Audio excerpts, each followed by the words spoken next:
टाकलघाट निवासी चैताली मनोज कामड़ी निवासी ने आत्महत्या के मामले में एक नया मोड़ ला दिया है। दरअसल मृतक के पिता ने बेटी चैताली की हत्या किए जाने का आरोप लगा है।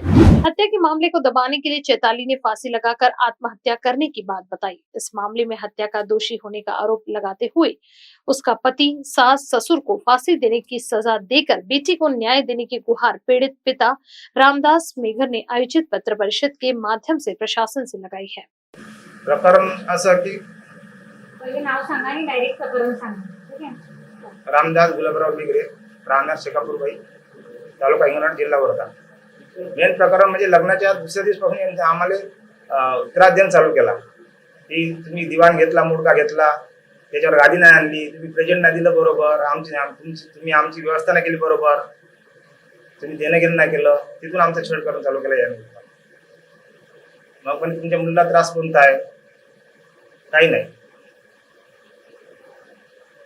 नेमकं तुमच्या मुलीसोबत काय घडलंय? आता जे घडलंय की तुला मुलं बाळ होत नाही. काय झालं? तिने आत्महत्या केली की आत्महत्या नाही, त्यांनी प्रवृत्त केला आत्महत्या करत. कोणी नाव काय त्याचं? तेच मनोज रमेश कांबळे आणि ते रत्नमाला रमेश कांबळे. तुमचे नामचे काय? मुलीच्या मुलीने तुमच्या मुलीने आत्महत्या केली, त्याच्याशी काय संबंध? संबंध म्हणजे यांनी म्हणजे तिला बेदम मारहाण केली. नातं काय झालं? नातं एक सासूबाई तिची आणि तिचा पती. मुलं बाळ नव्हते म्हणून हा, नेहमी म्हणजे तुला एवढे पैसे लागून दवाखान्यात या खर्च कोणी करायचा? तुझ्या बापाच्या घरी जातो, त्याने पैसे माग, 50,000 माग, नेहमी असे म्हणजे वर्षापासून भांडण सुरू. आता दिवाळीनंतर हे सुरू झालं. तुम्ही मग त्या संदर्भात काय तक्रार नोंदवली? नाही, तक्रार नाही नोंदवली आम्ही. असं ते बोलण्यात आलं होतं ना, पण बाकीच्या कोणत्या हे होत नाही त्याच्या. आणि मुलगी म्हणत होती की बाबाजी मी ठीक असावं म्हणून.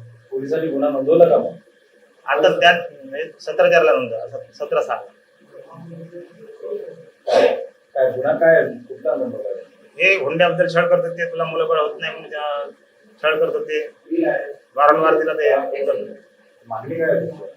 त्यांना कठोरात कठोर शिक्षा व्हावी. जे बाकीचे जे बाहेर करून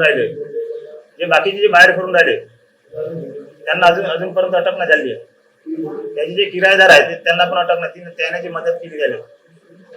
मुलाला शिक्षा झाली आहे ते सांगत आहे, पण आम्हाला अजून काही त्याचं भेटलं नाही. आम्ही पंचनाम्याची कापी मागायला गेलो त्यांच्याकडं, द्यायला तयार नाही.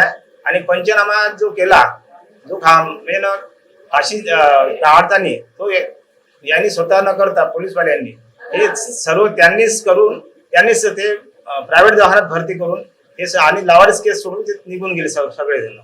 तिथं कोणी हजर नव्हते बिलकुल. अब प्लॉट्स की खरीदी पर पाइए 4 days 3 night की free Goa trip Fortune Infra के साथ, वो भी 80% बैंक फाइनेंस के साथ. प्राइम लोकेशन प्लॉट्स जो आपके भविष्य और परिवार को सफल और समृद्ध बनाएगा. प्लॉट्स जो बेसा चौक से है महज 10 मिनट की दूरी पर, आकर्षक एमिनिटीज के साथ, जिसमें है green gym, smart cement road, paver blocks, footpath, garden, community sitting area, electricity के साथ ड्रेनेज और सीवरेज लाइन की सुविधा भी. तो आज ही अपना गोवा ट्रिप जाने का प्लान करें हमारे यानी फॉर्च्यून इंफ्रा के साथ. तो अभी कॉल करके अपना प्लॉट बुक कीजिए और 9503571928 पर. ऑफर सीमित समय के लिए.